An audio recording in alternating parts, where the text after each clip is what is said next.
জুলাই সনদ বাস্তবায়নের আগে বিরোধী দল থেকে সংসদীয় স্থায়ী কমিটির সভাপতি পদ দেওয়ার সুযোগ নেই বলে জানিয়েছেন চিফ হুইপ নুরুল ইসলাম মনি। বলেছেন, ৫৫ বছরের ইতিহাসে সংসদীয় স্থায়ী কমিটির সভাপতি পদ বিরোধী দলকে দেওয়ার তেমন নজির নেই।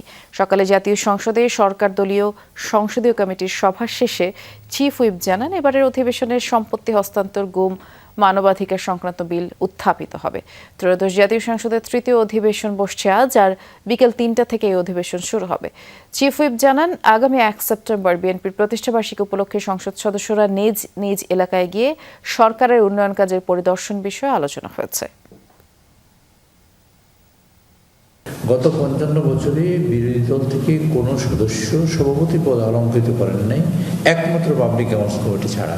এবং পাবলিক অ্যাফেয়ার্স কমিটি যে করেছেন সেটা আমাদের মরহুম রাষ্ট্রপতি জিয়াউর রহমান সাহেব করেছিলেন। কাজেই আমরা বিরোধী দলের যে একটা ভাইব তৈরি করার চেষ্টা হচ্ছে, সেই সব ব্যাপারে আপনারা কেয়ারফুল থাকবেন।